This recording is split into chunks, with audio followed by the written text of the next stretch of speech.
Picture this. You're a sailor, thousands of years ago, gliding across the deep blue sea. Suddenly, you hear it. The most beautiful voice you've ever heard in your life. It's calling your name. It knows things about you that nobody should know. And every fiber in your body says, swim toward it. One tiny problem. That voice belongs to a monster.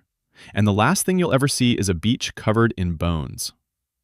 Welcome to the legend of the Sirens, Mythology's original too good to be true scam. Today we're asking the big question, what actually was the Siren song? And was any of it real? Stick around, because the answer gets weirder than the myth itself. Let's start with the story, because it's honestly wild. In ancient Greek mythology, sirens were dangerous creatures who lived on a rocky island, and their whole power move was singing. That's it. No claws, no fire breath, no laser eyes. Just singing. But it wasn't normal singing. It was a song so hypnotic, so perfect, that any sailor who heard it would lose all self-control. Ships would crash into the rocks. Sailors would jump overboard and swim toward the voices. And, spoiler alert, nobody who went looking for that song ever came back to write a review about it. The most famous version of this story comes from Homer's epic poem, the Odyssey. Our hero, Odysseus, is sailing home after the Trojan War, which, by the way, took him 10 years, so at this point he's basically on the world's worst road trip. A goddess warns him about the sirens ahead and gives him a plan. Genius plan, actually. He tells his crew to stuff their ears with beeswax so they can't hear a thing. But Odysseus himself? He wants to hear the song, because apparently curiosity didn't just kill the cat, it almost killed a Greek king, too. So he has his men tie him tightly to the ship's mast and gives them strict orders. No matter how much I beg, no matter how much I scream, do not until me. And sure enough, the second he hears that song, he's basically losing his mind, straining against the ropes, begging his crew to let him go swim to his doom. His crew, ears full of wax, just row on by like nothing's happening. Honestly, that's the most relatable teamwork moment in all of Greek mythology. Sorry, boss, can't hear you. We've got wax in our ears. Now, here's a fun fact that trips people up. In the original stories, sirens were not mermaids. No fishtails, no seashell bras. They were actually described as part woman, part bird, like a strange mashup of a beautiful woman and a giant, creepy pigeon. Over the centuries, artists and storytellers slowly swapped the wings for fins, and that's how we ended up with the modern mermaid singing on a rock image. So really, the Little Mermaid owes her whole aesthetic to a glow-up from bird lady to fish lady. Okay, so that's the myth. Beautiful, deadly song. Monster ladies, wax earplugs. Fun story. But now for the real question. Was any of this actually real? Did sailors really hear something out there on the water?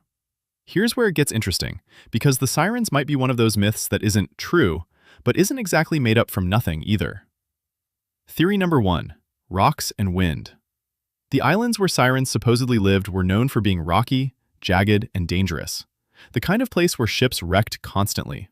Some historians think that wind blowing through narrow rock formations and sea caves could create an eerie, almost musical, whistling or moaning sound.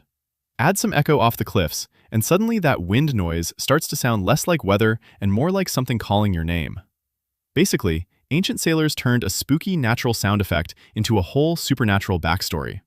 Which, honestly, if you've ever heard a weird noise in an old house and immediately assumed it was a ghost instead of just the pipes, you already understand exactly how this works. Theory number 2. Exhaustion and hallucination. Ancient sailing wasn't a cruise ship vacation. These guys were out on the open ocean for weeks or months, running low on food and clean water, barely sleeping, staring at endless waves. Extreme exhaustion and dehydration can cause auditory hallucinations, meaning your brain starts inventing sounds that aren't there. Combine that with total isolation and genuine fear of the unknown sea, and it's not hard to imagine tired, stressed sailors convincing themselves they heard something singing out there in the dark. Theory number 3, and this one's a personal favorite. Mistaken sea creatures. Manatees and dugongs, those big, slow, blobby sea mammals, are actually one of the leading suspects behind mermaid sightings throughout history.